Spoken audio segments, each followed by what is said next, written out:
My dream home turned into a nightmare one beautiful spring morning. As I drove to my newly purchased property to survey the landscape, I stumbled upon an unexpected sight: an old train strategically placed right across the only access point to my land. I'm not talking about a model train, I mean a real, full-size train, with several rusted cargo cars, blocking the only way to reach my property. The HOA president, who seemed to be behind the whole thing, greeted me with a smile and explained it as part of a sudden railway heritage preservation project. I had invested all of my savings into this land. Can you imagine being in an impossible situation like that? Drop a comment below and let me know where you're watching from. This story of how I turned this disaster into a victory is a testament to the power of knowledge and perseverance. I'm Ethan Miller, a 35-year-old architect passionate about designing unique spaces. After a tough divorce, I had finally found the perfect 2-acre plot just outside Sunridge Valley. The price was surprisingly affordable, mainly because it sat just outside the HOA's jurisdiction, but required an easement through their land for access. The previous owner had clearly outlined this right of access in our contract as something I carefully reviewed before signing. My father, a retired real estate attorney, had always drilled one piece of advice into me: always read the fine print. That's where they hide the daggers, he'd warn. Those words echoed in my mind as I stood, staring at this unexpected iron blockade. I immediately called the HOA office. Veronica Whitmore, the president, was scheduled to meet me on site. A glossy white SUV pulled up, and out stepped a woman in her late 30s. She wore designer clothes that somehow seemed both expensive and ill-fitting. Her bleach blonde hair was tied back into a tight ponytail, and oversized sunglasses covered half her face. "Mr. Miller," she said, offering a practiced smile that didn't quite reach her eyes, "welcome to Sunridge Valley. I see you've noticed our exciting new preservation project." Her voice had that artificial sweetness, like saccharin pretending to be sugar. "This railway is an important cultural heritage site," she continued, gesturing toward the rusting train. "Our community recently voted to restore this historic landmark. I'm afraid that means your access point is no longer available." I took a deep breath, fighting to keep my composure. "Miss Whitmore, I have a legal easement that guarantees my right to access my property through this road," I explained, pulling out the contract I'd carefully reviewed. This document was signed and notarized by the previous owner, and it clearly states that my access cannot be obstructed. She waved dismissively. "Well, that agreement predates our new preservation bylaws," she said. "The HOA board recently passed emergency regulations prioritizing cultural heritage projects over individual access rights. Notices were sent to all affected parties." I frowned. "I never received any notice. I closed on the property recently." Her smile tightened. "Perhaps it got lost in the mail. Regardless, the bylaws are clear. The preservation project takes precedence." Then, she leaned in a bit closer, her voice dropping to a conspiratorial whisper. "But if you're willing to join our HOA, we might be able to work something out. We could potentially create an alternate access point for a reasonable fee." Standing there in the bright sunshine,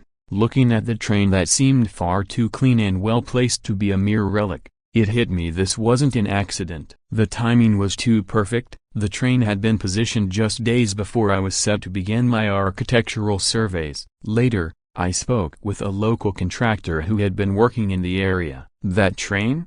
he asked, his face filled with confusion. "It wasn't here last week. They brought it in on flatbeds a 3 of AMA and assembled it right on those tracks. It's the strangest thing I've ever seen." That confirmed my suspicions. This wasn't about preserving history. It was a deliberate move to force me into their HOA or push me to abandon my land. What they didn't know was that before becoming an architect, I had worked as a legal clerk to help pay for college, specializing in property law. I wasn't about to let them derail my dreams with a fake heritage scam. The more I dug into it, the clearer the picture became. This wasn't just an isolated case of bureaucratic overreach, it was a carefully planned scheme. I contacted the local historical society, and they confirmed that there was no record of any significant railway heritage in the area. There had been a small spur line decades ago, but it had no historical importance. and all tracks were removed during urban development. Veronica's preservation project was nothing but a fabrication designed to manipulate and control. What frustrated me the most wasn't just the blockade of my property,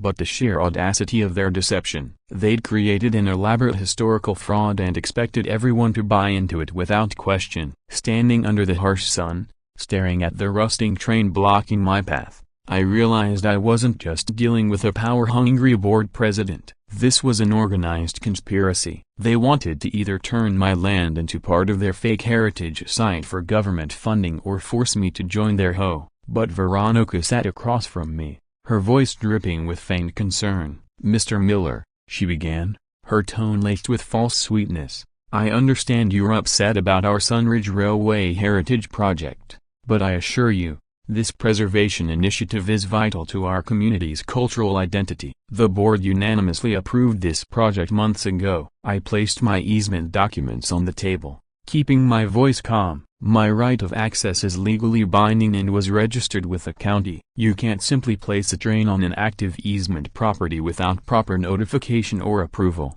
Douglas, the HOA's attorney, cleared his throat. "Actually, Mr. Miller," he began, his voice polite but firm, "our bylaws specifically allow for emergency preservation measures to protect historically significant structures. Section 7.3 of our updated regulations clearly states that community cultural preservation initiatives take precedence over individual access rights." He slid a document across the table, a copy of the bylaws with highlighted text. "These changes were properly voted on and implemented last month." I skimmed through the document, immediately noticing the convenient timing of these changes. "May I ask who verified these historical claims?" I questioned. "Typically, historical designations require extensive documentation and approval from state historical societies." Veronica's smile faltered slightly, but she quickly recovered. "We have an independent cultural preservation committee that handles all the necessary verification. Rest assured,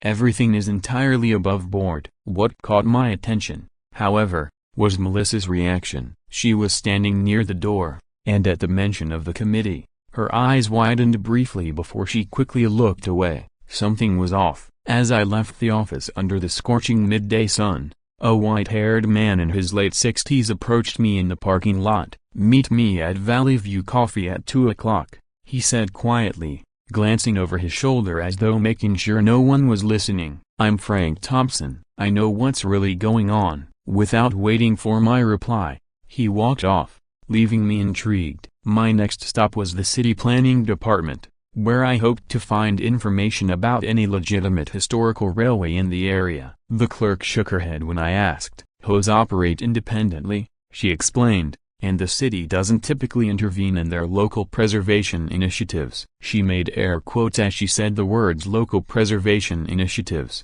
"Between you and me," she added, lowering her voice, "we've been seeing a lot of these heritage projects popping up lately. It's a convenient way to control development without going through the proper channels." Back in my car, I found an email from Veronica on my phone. She was offering to collaborate by including my land in their larger preservation project in exchange for a small compensation package. The message ended with a thinly veiled threat. "It would be a shame if access issues prevented you from enjoying your property investment." The next day, I drove past my property only to find new signs posted around its perimeter: Heritage Conservation Area, no trespassing. My blood boiled as I realized they were escalating their tactics. The signs, emblazoned with official-looking Sunridge Valley HOA seals, warned of penalties for disturbing a protected cultural site. They were systematically boxing me out of my own property. At 2 o'clock sharp, I walked into Valley View Coffee, a small independent cafe copyright well outside of Sunridge Valley. Frank was already there, sitting in a corner booth with 2 cups of coffee in front of him. "I've been working on the railways for 43 years before retiring," he said by way of introduction. "What they're telling you is complete bullshit." He pulled out a folder, containing old documents and maps of the area. "There was a railway line there, sure, but it was decommissioned and removed in 1975. The city took ownership of the land after the railway company went bankrupt." I leaned in as he continued, "More importantly, That HOA wasn't even formed until 1992, 17 years after the tracks were gone. They have zero historical claim to it. Frank's face grew serious. Here's the real story. Veronica isn't interested in history. She's creating a fake heritage park on Holanda and on adjacent properties, including yours, to secure a massive grant from a private preservation foundation. She's promised to launder part of that grant money through ghost consulting companies. This isn't her first time doing this either. Before moving here, she was fired from the local museum for embezzlement, but her wealthy husband's connections kept it quiet. My stomach churned as the pieces fell into place. "Why are you telling me this?" I asked. Frank's expression hardened. "Because she's destroyed this community. It started with petty rules about lawn height and house colors, escalated to massive fines for minor infractions, and now she's running a money laundering operation through fake preservation projects. Several of us have tried to stand up to her, but she's got too many board members in her pocket." He leaned forward, his voice lowering. "You're the first person with legal grounds to challenge her directly." As I drove back to my office, the weight of Frank's words settled heavily in my chest. This wasn't just about a fight for my property. This was about taking down a corrupt system before it took everything from me. What they didn't know was that I still had an ace up my sleeve. As the afternoon sun beat down,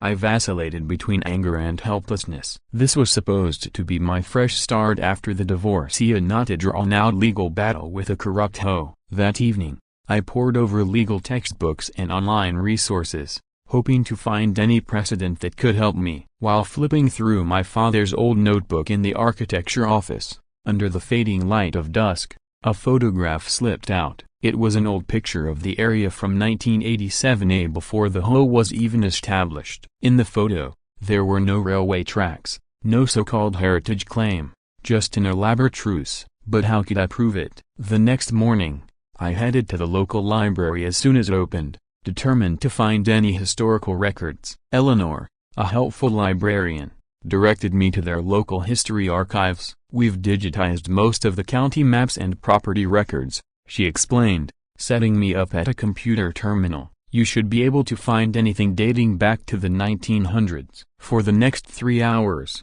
I combed through maps, newspaper clippings, and county records. Occasionally, Eleanor brought me additional material she thought might help. It didn't take long for the evidence to confirm Frank's story. A railway line had indeed existed, but it had been decommissioned and removed in 1975. Even more importantly, I found the official city resolution transferring ownership of the former railway property to the city and not to any HOA. "That's interesting," Eleanor remarked, pointing to a record from 1992. "The Sunridge Valley development wasn't established until that year, and the HOA was formed simultaneously. There's no way they could have any historical claim to railway property that was city-owned for 17 years before they even existed." Armed with this new information, I made my next stop, the transportation department. I met with an elderly employee named Walter Johnson, who had worked for the department since the 1980s. "Those tracks were gone long before any houses were built,"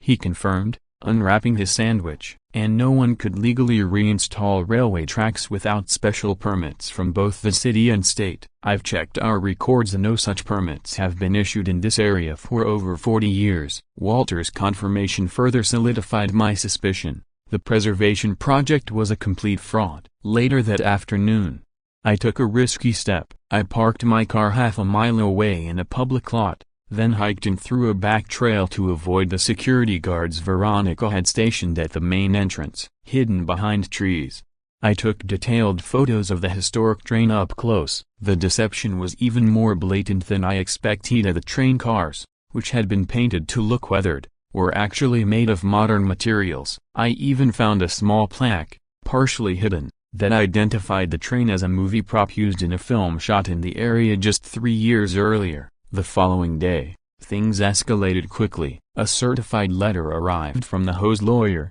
threatening legal action for trespassing on a protected heritage site and demanding that I cease any attempts to access my property through the so-called railway area. At the same time, security patrols around my property ramped up.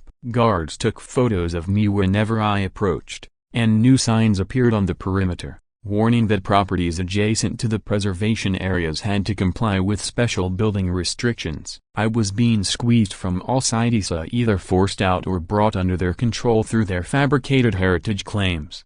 I tried approaching city officials again, but they maintained that HOA disputes were outside their jurisdiction unless there was clear evidence of criminal activity. As it stands, a city attorney explained apologetically, without proof of fraud that rises to a criminal level, this remains a civil matter between you and the HOA. Later that day, I had an unexpected encounter at an outdoor restaurant far from Sunridge Valley. Melissa Chen, the HOA secretary, nervously sat down at my table, checking over her shoulder. "I shouldn't be talking to you," she said, fidgeting with her napkin. "But what Veronica is doing isn't just unfair, it's illegal." Melissa revealed that Veronica wasn't just scamming the Preservation Foundation, as she was using the fake projects to launder money for a suspicious organization. "She keeps all the real financial documents on a separate computer," Melissa continued, "and the board only sees what she wants us to see." Reaching into her purse, Melissa handed me a USB drive. "I copied these when she left her office unlocked last week. These are the internal documents for the Sunridge Heritage Project." My heart raced as I copied the files. The documents were damning detailed plans to create a fabricated historical narrative to secure funding.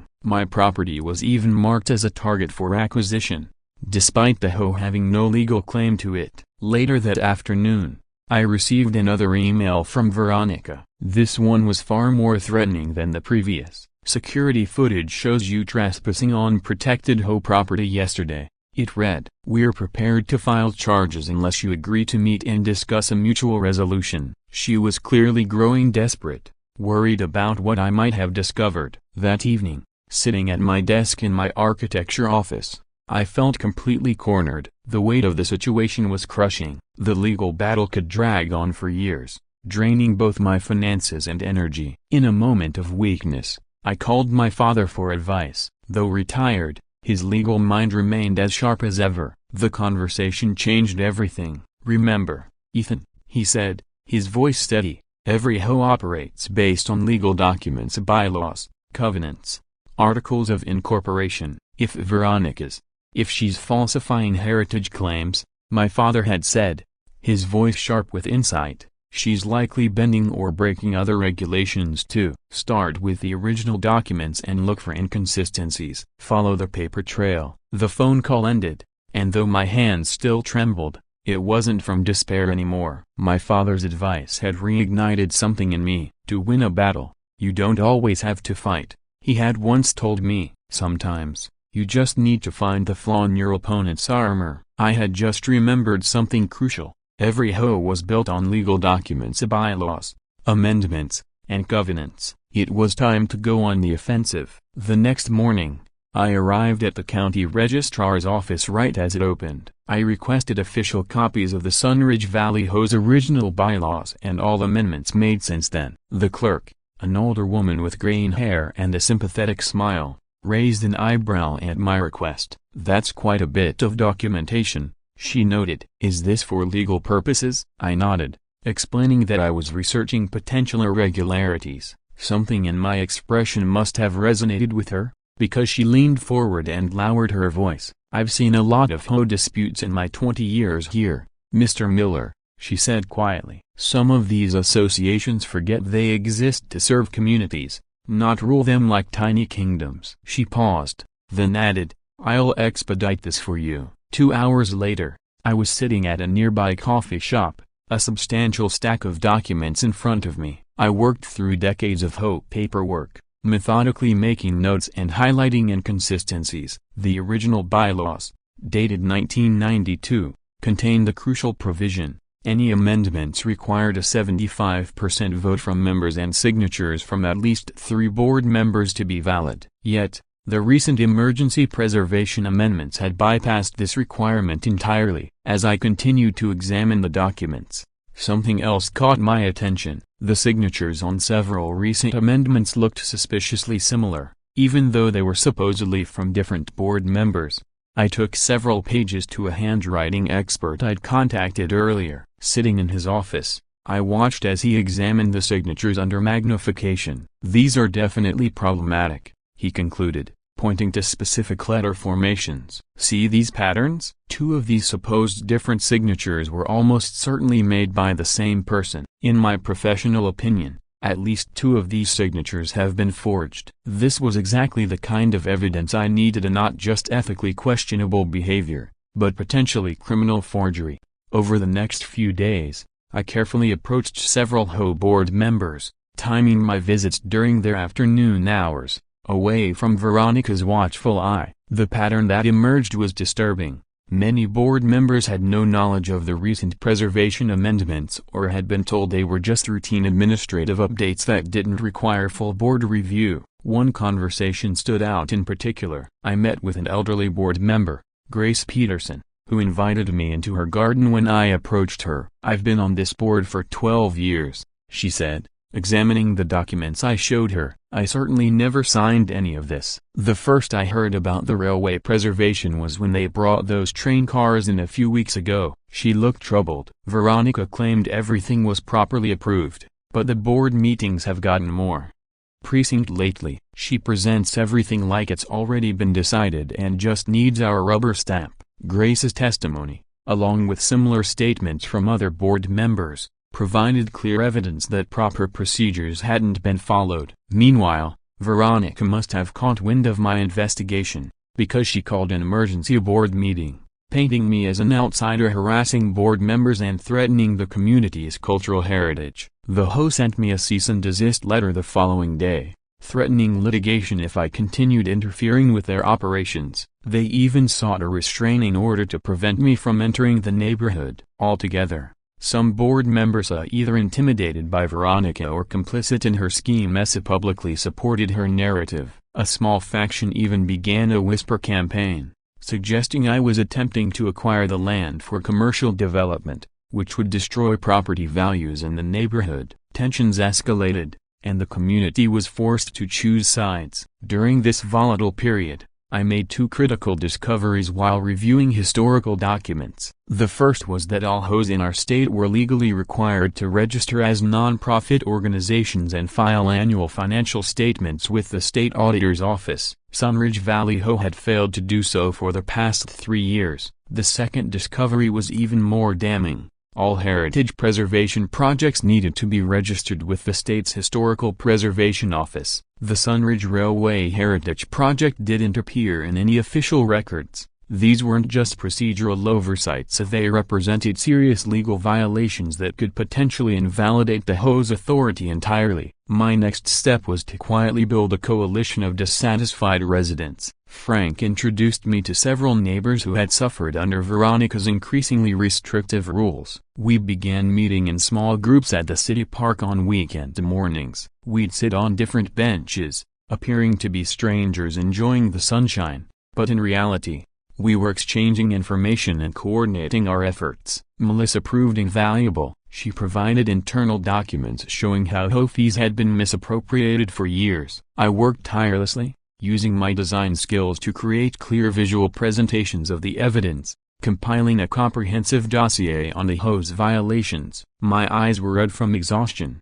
but there was a fire in them now, a one that had been ignited by justice, not just personal grievance. Our informal alliance, which we dubbed the Sunridge Transparency Committee, grew to include 15 residents. Each person was assigned a specific task: gathering signatures, collecting testimonials, and searching for additional evidence of misconduct. Together, we identified 9 violations of state regulations, 5 instances of document forgery, and a mysterious $45,000 preservation consulting fee that had been transferred to a shell company registered at Veronica's sister's address. While organizing these documents one afternoon, I noticed something alarming. My phone had been infected with spyware from an IP address matching the HOA office's Wi-Fi network. This was no longer just about land rights, it had become about something far bigger: justice. The real breakthrough came when our group's research uncovered a critical legal vulnerability. According to county records, Sunridge Valley HOA had never completed the mandatory registration process to become an official nonprofit, a requirement under state law since 2001. This meant that every rule, fee, and penalty the HOA had imposed for over 2 decades might be legally void. With this knowledge, We had the leverage to challenge not just the fake preservation project, but the very existence of the HOA itself. The following weekend, our group met at an outdoor restaurant in the suburbs, appearing as nothing more than friends enjoying brunch in the spring sunshine. I spread the documents across the table, between plates of untouched food. "This goes deeper than we initially thought," I said, pointing to the financial records Melissa had provided. "Veronica hasn't just been manipulating HOA rules, she's been operating a sophisticated fraud scheme. The Railway Heritage Project is completely fabricated to secure grant money from preservation foundations. There's no historical significance, no proper authorization, and most importantly, no legal basis for blocking access to my property." Frank nodded grimly, adding, "I've spoken with 3 former board members who confirmed they never approved any railway preservation initiative. Their signatures were added without their knowledge." Melissa, nervous but determined, explained how the financial records had been systematically altered to hide questionable expenditures. "There's a pattern here. HOA funds were being diverted into consultant fees, and those fees always ended up with companies connected to Veronica's allies. Veronica's family members, who had long been complicit in her schemes, began to grow uneasy as our efforts picked up momentum. Meanwhile, the newly formed Sunridge Transparency Committee divided responsibilities. Frank would continue gathering historical evidence regarding the railway's removal, Melissa would monitor internal HOA communications, and several other residents would discreetly collect signed affidavits from neighbors who had witnessed irregularities. I hired an independent real estate attorney, meeting her at an outdoor cafe. Copyright. She confirmed that with the evidence we had, particularly the non-registration issue, we had grounds to petition the court for an emergency injunction against the HOA's actions. More importantly, we might be able to invalidate their authority entirely. Our campaign to inform residents began quietly. Committee members approached neighbors during evening walks, community events, or casual encounters at local shops. We focused on presenting evidence, rather than making direct accusations, allowing people to draw their own conclusions. To our surprise, many residents had grievances with Veronica's management but had been too intimidated to speak out. Within days, Veronica realized something was happening. Suspicious of the growing number of residents asking pointed questions about HOA finances and the preservation project, she retaliated. She sent threatening letters to suspected supporters, warning of consequences for undermining critical community heritage initiatives. HOA fees were suddenly increased to cover security and preservation development costs, and new restrictions were imposed. The residents could no longer modify their properties or host gatherings without approval. Douglas, the HOA lawyer, sent me a formal legal warning, accusing me of defamation and conspiring to disrupt the community's cultural initiatives, threatening expensive litigation if I didn't stop. Veronica also hired security guards to patrol near my property and the homes of known committee members, ostensibly to protect cultural assets, but clearly to intimidate us. These heavy-handed tactics only strengthened our resolve. As the oppressive atmosphere in the neighborhood became more obvious, even previously neutral residents began to question the HOA's legitimacy. On a cool morning in late spring, Melissa took a massive risk. Using her key to the HOA office during lunch hour, when everyone was out, she searched Veronica's files. What she found was a smoking gun, a signed contract between Veronica and a suspicious private foundation, promising her a personal consulting commission of $250,000 if the Heritage Project was approved, conditional on my property being included in the development. "This is it," Melissa said, her hands shaking as she showed me the documents. She's been playing a double game, publicly claiming this project is for the community's benefit, but privately arranging a massive payday for herself. And she's been using the HOA as a personal piggy bank for years. This discovery coincided with information Frank had obtained from the city planning office. The land where the fake historic railway had been placed was actually designated for a future community greenway,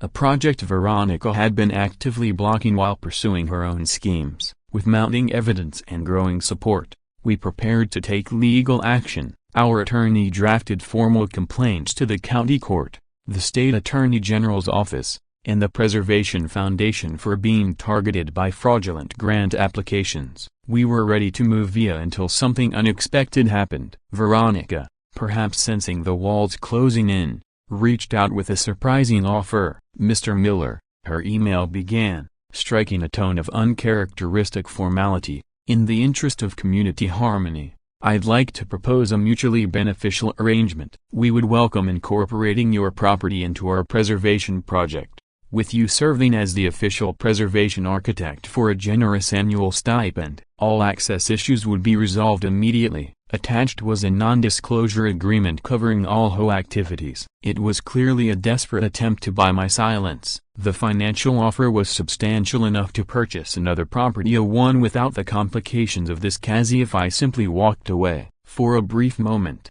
I was tempted. That afternoon, I walked through the city park under golden sunlight, wrestling with the decision. The easy path would be to take Veronica's money and walk away. I could find another property, avoid years of potential legal battles, and resume my life. But as I watched families enjoying the park, I thought about the 57 households in Sunridge Valley who had suffered under Veronica's tyranny for years. This wasn't just about my property anymore. It was about holding the powerful accountable and restoring the community. My father's voice echoed in my mind, "Integrity isn't doing the right thing when it's easy." As the sun began to set behind the buildings, I knew I had my answer.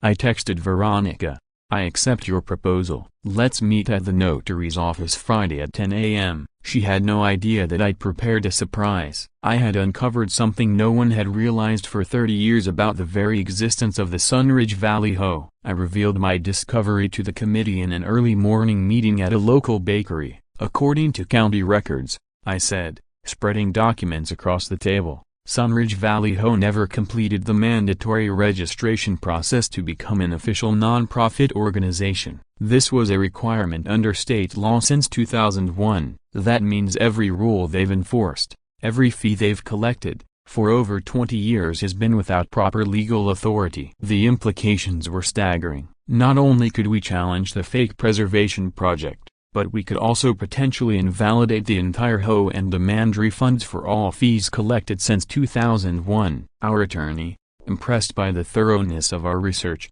drafted a formal complaint to the county court, seeking an emergency injunction against the HOA and a petition for dissolution based on their failure to maintain proper legal standing. "This is one of the strongest cases against an HOA I've seen in 20 years of practice," she told us. "The combination of procedural violations, financial improprieties, and fraudulent activities creates a perfect storm." Simultaneously, we submitted our evidence of financial fraud and the fake preservation scheme to the county prosecutor's office, which agreed to open a preliminary investigation. Frank contributed another crucial piece, official city documentation proving the railway had been removed in 1975. With the property transferred to municipal ownership, there was no legal basis for the HOA to place train cars on that land or claim any historical significance. "They've been operating on bluffs and intimidation for years," Frank explained. "Nobody challenged them directly because they created an atmosphere of fear." The final piece of preparation involved discreetly contacting the legitimate preservation foundation Veronica had been targeting with her fraudulent grant proposal. When we presented the evidence of the scam, their director was appalled and immediately agreed to cooperate with authorities. "We take heritage preservation seriously," she told us. "Using fake historical claims to secure funding isn't just unethical, it damages legitimate preservation efforts everywhere." By Thursday evening, everything was in place. The following morning, I barely slept, reviewing our strategy and mentally preparing for whatever tactics Veronica might employ. Friday morning arrived, with brilliant sunshine streaming through my bedroom window, as if nature itself approved of our plan for justice. I dressed carefully in a dark gray suit, the one I usually reserve for important clients. This wasn't just about making an impression, it was about reclaiming the dignity Veronica had tried to strip away from an entire community. At exactly 10 a.m., I walked into the notary's office, where Veronica was already waiting with Douglas and a representative from the suspicious foundation. Their confident smiles suggested they believed they had won and that I had surrendered to their pressure tactics. "I'm pleased we could reach an amicable solution,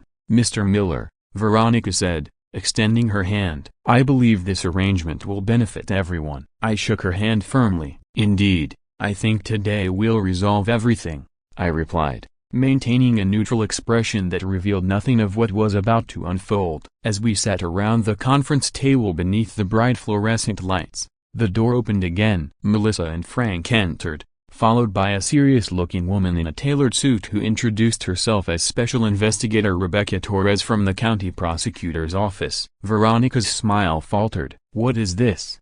she asked. "I thought we were here to finalize our agreement." Instead of responding directly, I carefully placed a different set of documents on the table, not the capitulation agreement she expected, but the formal complaint alleging HOA fraud, forgery, and financial improprieties. "Miss Whitmore," Investigator Torres began, "I'm here to inform you that the county prosecutor's office has opened an investigation into multiple allegations of fraud, document forgery, and misappropriation of funds related to the Sunridge Valley Homeowners Association." The blood drained from Veronica's face as Torres continued reading the allegations. Douglas, immediately recognizing the severity of the situation, distanced himself from Veronica. "I've merely been acting on my client's instructions," he stammered. "I had no knowledge of any improper activities." In that defining moment, I produced my final piece of evidence, a copy of the original HOA founding documents from 1992,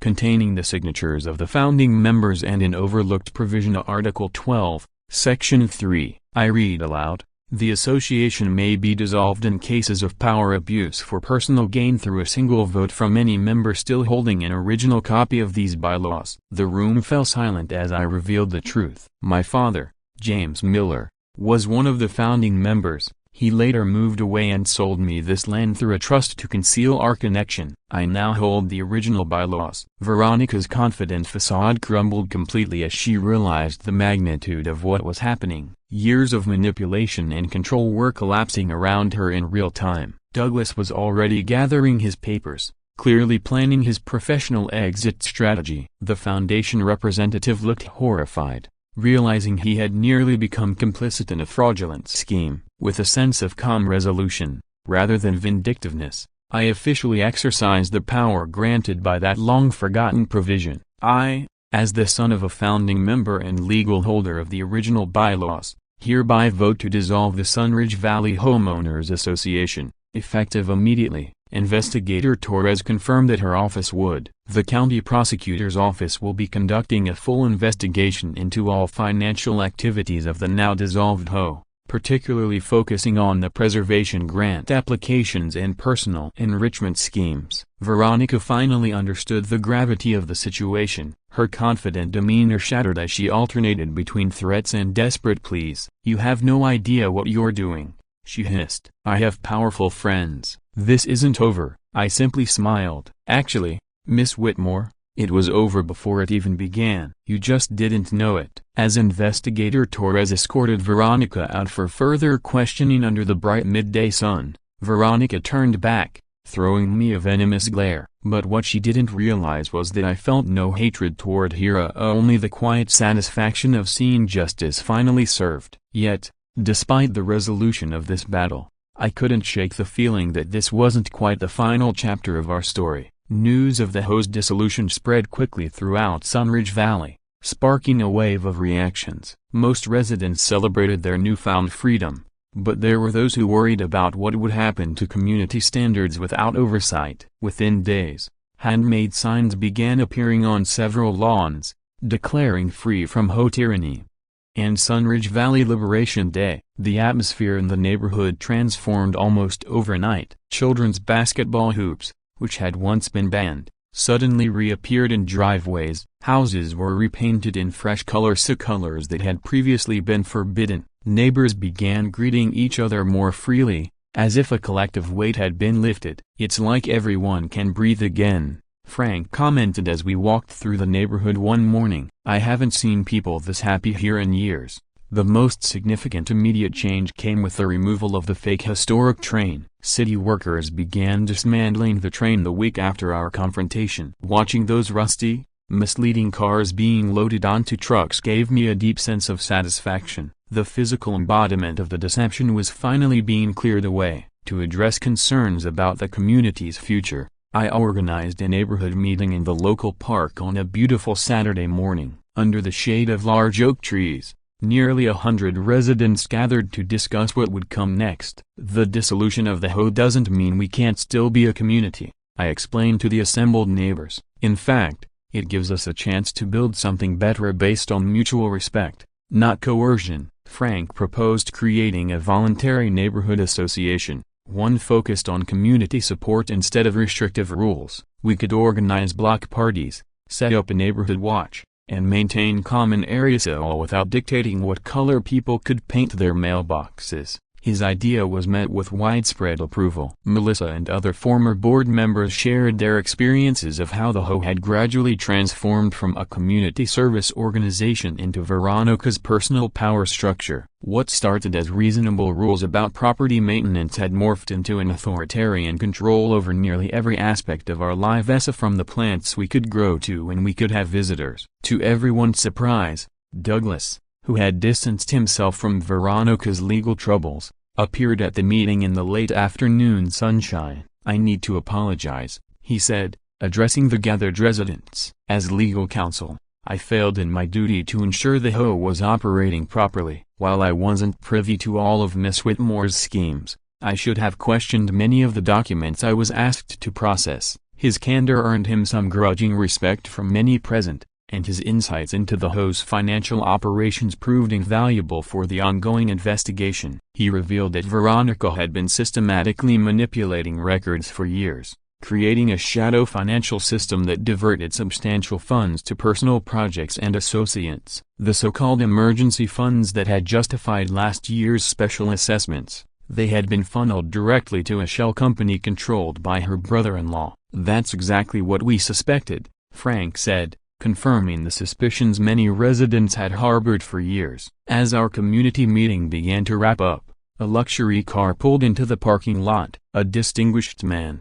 dressed in an expensive suit, approached our gathering. He introduced himself as Michael Reynolds, a name I didn't recognize. Michael Reynolds, the executive director of the Heritage Cultural Foundation, the legitimate preservation organization that Veronica had been attempting to defraud, arrived at the meeting with an unexpected proposition. "When we received evidence of the fraudulent application, we launched our own investigation," he explained. "Unfortunately, what Miss Whitmore was attempting is not unique. We see similar schemes several times a year." Rather than showing anger, Reynolds was visibly impressed by our thorough research and the level of community organizing we had achieved. "Instead of pursuing a fraudulent railway preservation project," he continued, "we'd like to explore funding a genuine community improvement initiative." He proposed that the foundation support authentic neighborhood enhancement projects, ones that would honor local history while benefiting current residents. He suggested transforming the former railway area into a linear park with walking trails and communal spaces, a plan that would preserve access to my property while creating a real asset for the neighborhood. Furthermore, Reynolds expressed an interest in having me serve as a consulting architect for the project, recognizing my design skills and commitment to community integrity. Soon after, Frank shared news that Veronica was facing multiple criminal charges, not just for the HOA fraud but also for embezzlement from other local charitable organizations. She had been arrested trying to leave the state on a bright morning last week, just as she was about to board a plane. The investigation uncovered a pattern of financial misconduct stretching back years, affecting multiple communities and organizations, Frank reported with a hint of satisfaction. Several former board members are under investigation too, though many were misled or intimidated, rather than willing accomplices. The county prosecutor issued a statement encouraging other communities to review their HOA operations and ensure proper legal compliance, hinting that this case could be the tip of a much larger iceberg. Standing on my property in the golden late afternoon light, watching the old train being dismantled, I felt a strange sense of peace. The battle had not only secured my dream property for my personal architectural project but had also brought me closer to a community, something I hadn't expected after my painful divorce. What had begun as a simple property dispute had grown into something far more meaningful, the reclamation of a neighborhood from years of petty tyranny. My architectural plans had evolved as well, now incorporating community-friendly elements that helped integrate my home with the surrounding neighborhood, rather than keeping it isolated. This experience had reminded me why I became an architect in the first place, to create spaces that bring people together, not divide them. 1 year after the confrontation, my modern designed home now stands completed on the proper creative, peaceful space, just as I had dreamed. The former railway area, which once blocked access to my land, has been transformed into a beautiful walking trail with trees and benches, where residents often stroll and chat in the early sunshine. As for Veronica, she's serving 200 hours of community service and 3 years of probation, working at a recycling facility, a fitting for someone who tried to recycle an old train into an illegal blockade. There are days when I still can't believe that a single signature from the original HOA bylaws, the one my father had preserved, could transform an entire community's life. But it reminds me that sometimes the greatest power doesn't rest with those who shout the loudest, it rests with those who take the time to read the fine print. And if you're dealing with an HOA that's making your life difficult, remember to check the original bylaws. Sometimes the answer has been there all along, just waiting for someone patient enough to find it. Thanks for riding this emotional roller coaster with me, and for listening to the HOA story.